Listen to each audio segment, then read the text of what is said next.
Hello everyone, my name is Ankush Tawri. I am CEO and founder of Learnomed Technologies. This is a clip from my paid class and I hope you'll find this very useful. So let's try to understand about one more important activity. क्या पढ़ने वाले हम लोग? Patching. तो हम लोग क्या पढ़ने वाले हैं? Patching activity. ठीक है. तो सबसे पहले ये समझते कोई भी चीज जब हम नए पढ़ती है तो पहले ये समझते कि करना क्यों है, फिर क्या समझना है, कैसे करना है, फिर उसके बाद में क्या समझना है, अगर कुछ करते करते कुछ प्रॉब्लम आ गई तो सॉल्व कैसे करना है, राइट. सो बेसिकली हम लोगों का जो 3 महीने का ट्रेनिंग है, तो 3 महीने के ट्रेनिंग में हम लोगों ने 3 टाइप की चीजें सीखी. क्या करना है, कैसे, क्यों करना है, कैसे करना है, राइट. तो आज जो हम लोग पढ़ने वाले हैं वो एक्टिविटी का नाम क्या है? Patching activity. तो पैचिंग होता क्या है? Patching is basically mainly useful to remove the bugs from your Oracle database. समझे ना आपको इंग्लिश? हाँ. तो पैचिंग क्यों यूज करते हैं हम लोग? रिमूव करने के लिए. किसको? बग्स को रिमूव करने के लिए. तो जैसे हम लोगों की जिंदगी में बग्स होते हैं ना, बहुत है, राइट. जब तक आप लोगों को जॉब नहीं है तब तक तो बग्स ही बग्स है. और ऐसा कभी मत सोचना कि जॉब लगने के बाद में बग्स कम होने वाले हैं और बढ़ने वाले हैं, है ना. तो जब मेरे पास में जॉब नहीं थी और जब मेरे पास में पैसा नहीं था, मतलब समझ लो, तब मेरे को क्या लगता था कि दुनिया की सारी खुशियां कब किससे आती है? पैसों से आती है. लेकिन जब पैसा आया तब समझ में आया कि पैसा ही जिंदगी में सब कुछ नहीं है. पैसे के अलावा और एक लड़की है, उसका नाम क्या है? शांति. क्या नाम है उसका? शांति. उसी को इंग्लिश में क्या बोलते हैं हम लोग? पीस. तो जिसके पास में दो चीजों का कॉम्बिनेशन है, एक है आपका पैसा एंड दूसरा शांति. जिनके पास में ये दोनों का कॉम्बिनेशन है वही जिंदगी में सब सुखी चल रहे हैं, राइट. लेकिन हमको इससे कोई लेना देना है क्या? अभी हमको सबसे ज्यादा फोकस किस पे है? पैसा. शांति तो हम किधर से ना किधर से लेके आए ले. तो ठीक है, अब बात करते हैं पैचिंग के बारे में. सो हमारा जो ये ओरेकल डेटाबेस का जो सॉफ्टवेयर है, सॉफ्टवेयर का वर्जन कौन सा यूज कर रहे थे हम लोग? 19C. तो हम लोग जो ओरेकल डेटाबेस का सॉफ्टवेयर जो यूज कर रहे थे, ये बेसिकली आपका एक छोटा सा सॉफ्टवेयर ही है. नॉट छोटा सा, बहुत बड़ा सॉफ्टवेयर है. तो अगर इसको एकदम सिंपल लैंग्वेज में बोलूंगा तो जो ओरेकल का जो फाउंडर है, ओरेकल के फाउंडर ने सोचा होगा कि एक काम करते, मेरे को एक डेटाबेस बनाना है. तो उसने क्या किया होगा? 4-5 डेवलपर को बुलाया होगा. उनको क्या बोला होगा कि भाई ये अपना अपना आइडिया है. फिर उन डेवलपर लोगों ने उसके ऊपर काम करना शुरू कर दिया होगा. फिर जाके आपका ओरेकल डेटाबेस एक सॉफ्टवेयर बन गया होगा. अब ये ओरेकल डेटाबेस के अंदर हमारा बहुत ही ज्यादा इंपॉर्टेंट हमारा क्या है? डेटा है. अब लेट्स कंसीडर मेरे अकाउंट में 1000 रुपए है. ओके, अगर मेरे अकाउंट में 1000 रुपए है तो ये डेटा किसके अंदर है? ओरेकल डेटाबेस के अंदर एक टेबल होगा, वहां पे एक एंट्री है पड़ी है. अब लेट्स कंसीडर किसी ने क्या किया, ये डेटाबेस के टेबल को एक्सेस कर दिया और 1000 रुपए मेरे अकाउंट से लेकर आपके अकाउंट में डाल दिए, है कि नहीं? आपके अकाउंट में डालूंगा तो मैं कुछ बोलूंगा नहीं, लेकिन आपके अकाउंट से अगर मेरे अकाउंट में डाल दिया तो ये क्या हो गया? सिक्योरिटी ब्रीच हो गया. बराबर है कि नहीं? सो हम लोग क्या करते हैं, ये ओरेकल वालों ने क्या किया, ये हमेशा चेक करते हैं कि भाई ये सॉफ्टवेयर के अंदर कोई बग है क्या, कोई सिक्योरिटी प्रॉब्लम है क्या. 2 टाइप के बग्स होते हैं. वैसे तो बहुत टाइप के होते हैं. एक होता है प्रायोरिटी इश्यूज, बोलते हैं उसको. क्या बोलते हैं? Priority issues. प्रायोरिटी इश्यूज का मतलब क्या है? जब मैं डेटाबेस को स्टार्ट कर रहा हूं तब ना मेरा डेटाबेस स्टार्ट नहीं हो रहा, सब कुछ सही है एकदम, एसपी फाइल है, कंट्रोल फाइल है, डेटा फाइल है, सब बढ़िया चल रहा है. लेकिन जब मैं डेटाबेस को स्टार्ट कर रहा उस टाइम पे क्या हो रहा है? आ ही नहीं रहा, मतलब डेटाबेस अप एंड रनिंग ही नहीं हो रहा. लेट्स कंसीडर अभी हमने अपने बैकअप के बारे में पढ़ा था. कौन सा बैकअप लिया हमने? आरमैन बैकअप लिया. पहले आरमैन बैकअप क्या करता था ना, 4 घंटे लगाता था. मतलब मेरे पास में एक डेटाबेस है, उसको 4 घंटे लगाता था. अब 4 घंटे के जगह पे वो कितना घंटे लगा रहा? 10 घंटे लगा रहा. सो इसका मतलब क्या है? कुछ ना कुछ तो पंगा हो चुका है. मैंने अपने साइड से सब कुछ चेक कर लिया, सब बढ़िया है, कुछ भी दिक्कत नहीं है.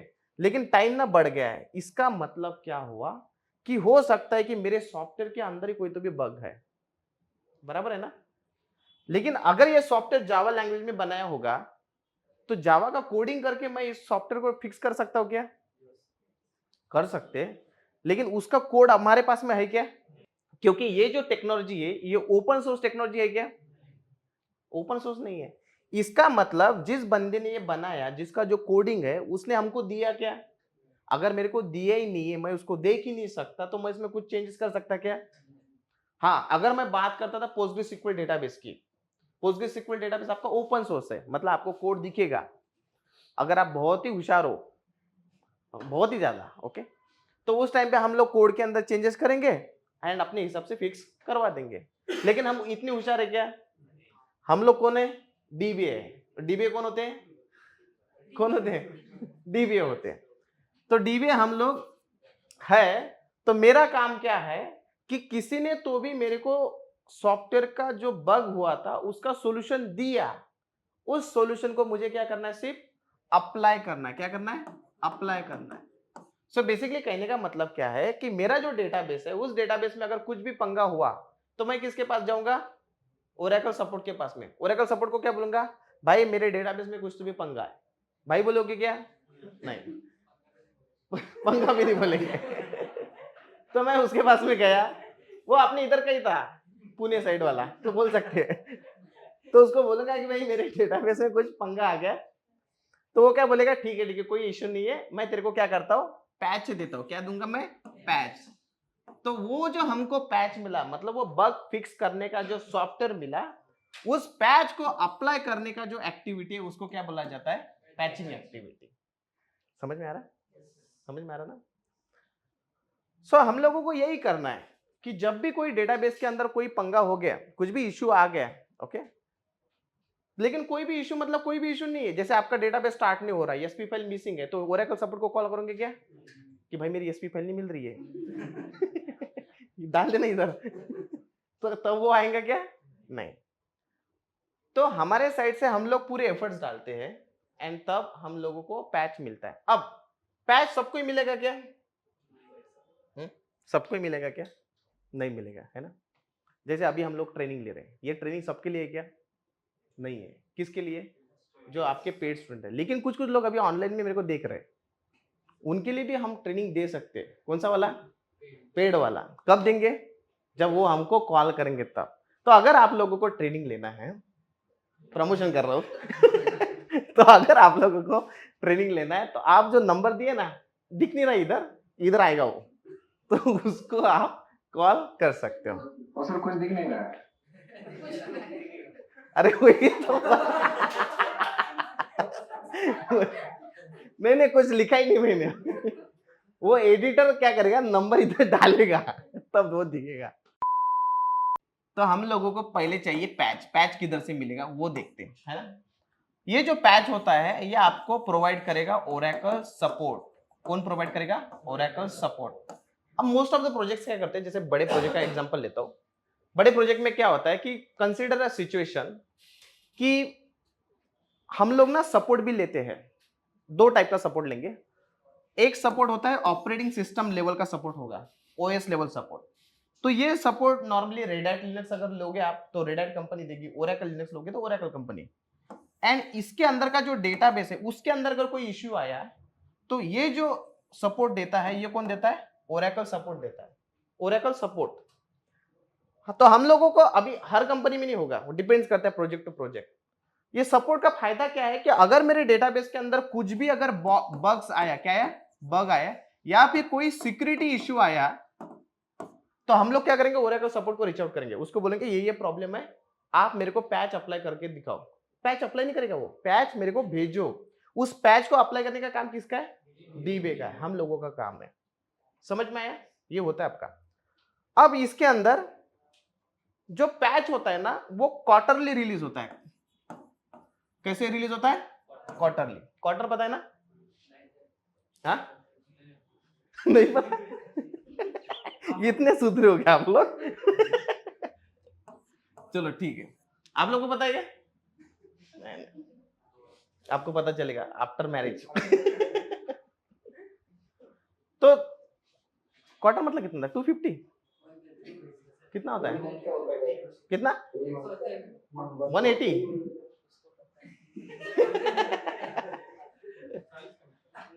नहीं 40 नहीं होता, 180 होता है, 180। जो आपका पैच होगा ना, वो कैसे रिलीज होगा? क्वार्टरली। तो इसका मतलब वो नहीं कि आपको क्वार्टर देंगे, वो क्वार्टरली रिलीज होता है। अब 12 महीने का क्वार्टर कब होगा? 3 महीने। इसका मतलब हर 3 महीने के बाद में, हर 3 महीने के बाद, ओके, हर 3 महीने के, आ रही ना आवाज? ओके, तो क्वार्टरली का मतलब हुआ हर 3 महीने के बाद में आपको पैच मिलेगा। ओके, अब ये अलग अलग टाइप के पैचेस होते हैं। उसमें सबसे पहला जो पैच होता है, इसको बोला जाता है सीपीयू पैच। कौन सा patch? CPU, critical patch update. CPU patch अगर आपको मारना है तो ये क्या करेगा, आपके डेटाबेस के अंदर जितने भी सिक्योरिटी इश्यूज है उसको रिमूव कर देगा। देखो ऐसा नहीं कि आज मैंने पैच मारा तो इसका मतलब मैं कभी जिंदगी में पैच नहीं मारूंगा, क्योंकि हर टाइम पे आपको नए नए बग्स मिलेंगे, राइट? जैसे आज अगर पैच मारा तो हो सकता है कि कल एक नया बग आया, तो उसको अगर कोई भी सिक्योरिटी इश्यूज आता है तो उसके लिए कौन सा पैच मारना पड़ेगा? सीपीयू पैच मारना पड़ेगा। दूसरा वाला जो पैच होता है आपके पास में, वो कौन सा है? PSU patch, patch set update. अब ये पीएसयू क्या है ना, ये सिक्योरिटी इश्यूज भी फिक्स कर देगा, प्लस ऑन प्रायोरिटीज, अगर आपके कोई इश्यूज है, ऑन प्रायोरिटी इश्यूज मैंने बताया ना, सिक्योरिटी अलग इश्यूज है। सिक्योरिटी मतलब हाँ भाई कुछ तो भी पंगा हो गया। आपको पता है कि अभी वो माइक्रोसॉफ्ट में एक इशू आ रहा था रिसेंटली, पता है ना आप लोगों को, सुना है ना आप लोगों ने? तो वो भी क्या है? सिक्योरिटी इश्यूज है, राइट? राइट ना? सो अगर कोई सिक्योरिटी इश्यूज आता है, लेट्स कंसीडर किसी ने क्या हुआ, पूरे डेटाबेस को कंप्रेस कर दिया, मतलब एंट्री मारी अंदर और डेटाबेस को कंप्रेस कर दिया, आप डेटाबेस के अंदर लॉगिन ही नहीं कर पा रहे। Security issues. On priority issues मतलब चलती हुई, मतलब लेट्स कंसीडर सब कुछ सही चल रहा था एंड मेरा डेटाबेस शट डाउन हो गया एंड अभी डेटाबेस स्टार्ट भी नहीं हो रहा, तो उस टाइम पे कौन सा पैच मारोगे? PSU patch. लेकिन रियल टाइम प्रोडक्शन में क्या होता है, नॉर्मली लोग पीएसयू मारते हैं, क्योंकि पीएसयू के अंदर आपका सीपीयू आ जाता है। क्या हो जाता है? सीपीयू आ जाता है। तो आपको बार बार सीपीयू मारने की जरूरत है क्या? तो जो भी आपके सीपीयू है ना, वो किसके अंदर है? पीएसयू के अंदर है। मतलब अगर जो भी सिक्योरिटी इश्यूज है या फिर कोई ऑन प्रायोरिटी इश्यूज है, वो किसके अंदर फिक्स हो जाएंगे? पीएसयू के अंदर हो जाएंगे। और ये सारे के सारे पैच कब रिलीज होते हैं? क्वार्टरली। तीसरा एक और पैच आता है, उसको बोला जाता है वन ऑफ पैच, और या फिर कुछ लोग इंटीरियम पैच भी बोलते हैं। One of patch, one of patch क्या हुआ कि लेट्स कंसीडर मैंने पीएसयू पैच मार दिया, उसके बाद ना मेरे को एक छोटा सा इश्यू आया फिर से। कौन सा हुआ? फिर से एक इश्यू आया। अब लेकिन वो पीएसयू के अंदर मेरा फिक्स नहीं हुआ, क्योंकि वो नया इश्यू है। तो फिर से पीएसयू मारूंगा क्या मैं क्या करूंगा? ओरेकल सपोर्ट के पास में जाऊंगा, बोलूंगा उसको भाई मेरे को एक इश्यू आया है। वो क्या करेगा? उस छोटे से बग के लिए ना उतना ही पैच देगा, सिर्फ उसी बग के लिए। बाकी बग के लिए दे रहा क्या वो? समझ में आ रहा है ना आप लोगों को? उसको बोला जाता है वन ऑफ पैच। तो ये हमारे पास में different different type of patches है। अब मैं ना एक आप लोगों को स्टोरी बताता हूँ, मेरे साइड में कब हुआ था। मैंने इन्फोसिस में काम कर रहा था, उस टाइम पे क्या हुआ कि हमारे पास में ना एक एक्सपोर्ट का जॉब था, मतलब एक हमारा डेटाबेस था, उसमें हम लोग को एक्सपोर्ट लेना था। आई गेस 12C डेटाबेस था उस टाइम पे। तो मेरे को पता है ना, जैसे अगर मेरे एक डेटाबेस का अगर मैं बैकअप रोज ले रहा हूं, तो मेरे को पता है कि नॉर्मली ये बैकअप हमारा कि भाई एक कंसीडर किया जाता है कि 3 घंटे लेता है बैकअप, राइट? हमने क्या किया था, उस डेटाबेस को रिसेंटली अपग्रेड किया था। लेकिन उससे अगर मैं अपग्रेड कर रहा हूं तो मेरे डेटाबेस का साइज बढ़ा क्या? अपग्रेडेशन का मतलब ये नहीं है कि आपका साइज बढ़ गया। कंसीडर अ सिचुएशन, मेरे पास में विंडोज 10 है, मैंने विंडोज 10 का क्या किया? विंडोज 11 किया, तो उसके वजह से आपकी फोटो की साइज बढ़ जाती है क्या? आपका जो डेटा है जितना है उतना ही है। लेकिन मैंने क्या देखा कि मेरा जो पहले 3 घंटे ले रहा था, अभी कितना ले रहा है? 10 घंटे ले रहा है। एक्सपोर्ट जो है 10 घंटे ले रहा। अगर मेरा एक्सपोर्ट 10 घंटे ले रहा है, इसका मतलब मेरे को सिस्टम के सामने कितने टाइम बैठना पड़ेगा? 10 घंटे। इससे मेरा परफॉर्मेंस डाउनग्रेड हो गया। तो तब हमने ओरेकल सपोर्ट को बोला था कि कुछ तो भी हुआ है जो हमारे भी दिमाग में नहीं आ रहा, आप एक बार चेक करो। तब उन्होंने हमको एक पैच दिया था, वो पैच था वन ऑफ पैच। वो पुराना पैच हमने जैसे ही मारा तो जो 10 घंटे ले रहा था वो फिर से कितना ले रहा था, 3 घंटे ले रहा था। तो ऐसे इश्यूज आपको रियल लाइफ में आएंगे। समझ में आया? अब जैसे अगर मुझे बैकअप लेना है तो बैकअप के लिए हम लोग कौन सा यूटिलिटी यूज कर रहे हैं, आरमैन। लॉजिकल बैकअप लेना है तो EXPDP वगैरह ले रहे हैं। सेम उसी तरह से अगर मेरे को पैच को अप्लाई करना है तो उसके लिए भी कोई ना कोई यूटिलिटीज रहेगी, करेक्ट ना?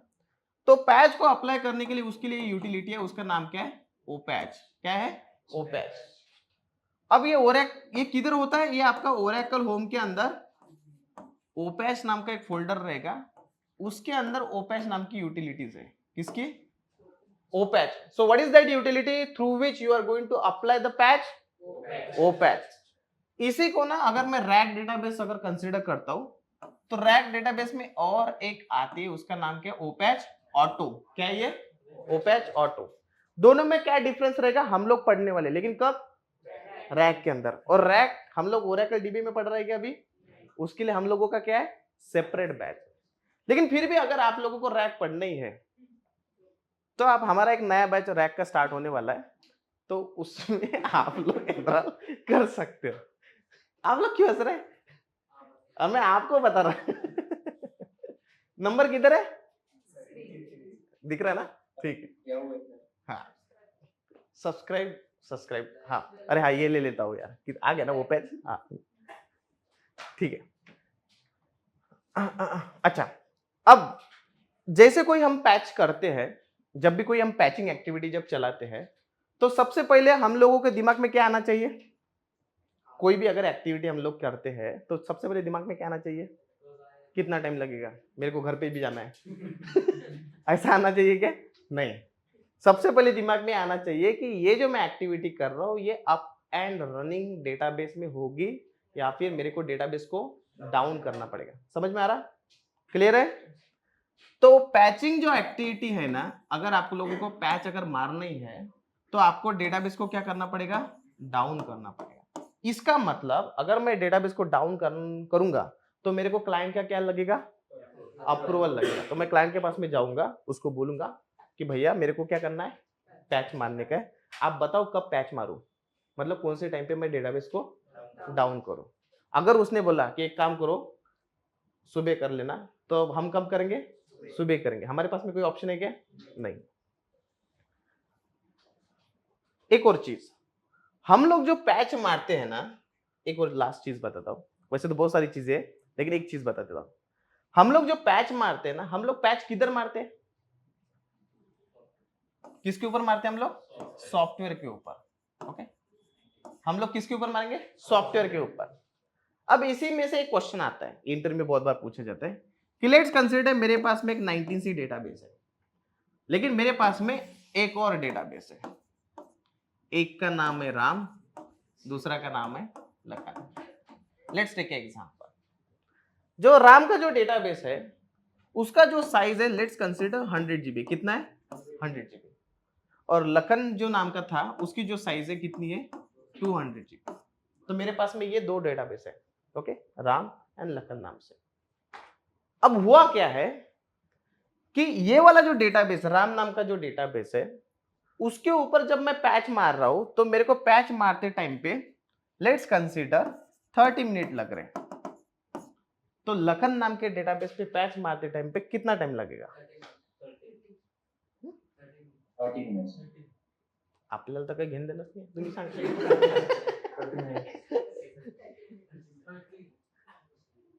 बताओ ना, सेम लगेगा, सेम लगेगा, क्यों क्यों, क्योंकि हम लोगों को डेटा के कोई लेना देना है क्या, हम लोगों को किसके ऊपर है, सॉफ्टवेयर के ऊपर। तो irrespective of any database size, irrespective of any database size, आपका जो पैचिंग के लिए जो टाइम लगता है वो क्या रहेगा, सेम ही रहेगा। और हम लोग पैच कौन से सॉफ्टवेयर से मार रहे हैं, कौन से यूटिलिटी से मार रहे हैं, ओपैच यूटिलिटी से मार रहे हैं, बराबर है। और एक यूटिलिटी मैंने बताई थी, कौन सी, ओपैच ऑटो। वो कहां पे पढ़ने वाले हम लोग, रैक के अंदर। क्लियर है? तो इसका जो नेक्स्ट वाला पार्ट है ना, बहुत ही इंटरेस्टिंग होने वाला है। आपको तो पता है हमारे पास में जो भी हम लोग पढ़ते हैं वो क्या है, इंटरेस्टिंग है। लेकिन वो क्या है ना, एक वीडियो के अंदर उसको फिट करना बहुत डिफिकल्ट है, करेक्ट है ना? तो हम लोग क्या करेंगे, उसको कब अपलोड करेंगे? नेक्स्ट वाले वीडियो में। तो उसके लिए क्या करना पड़ेगा आप लोगों को? उसके लिए आप लोगों को चैनल को सिर्फ सब्सक्राइब करना पड़ेगा, ओके? एंड बाकी वाली चीजें हम लोग नेक्स्ट वाली इसमें देखें। फिर भी अगर किसी को लगा कि नहीं बहुत ही मेरे को ट्रेनिंग लगा नहीं, बहुत पैसा है मेरे पास में, तो नंबर किधर है?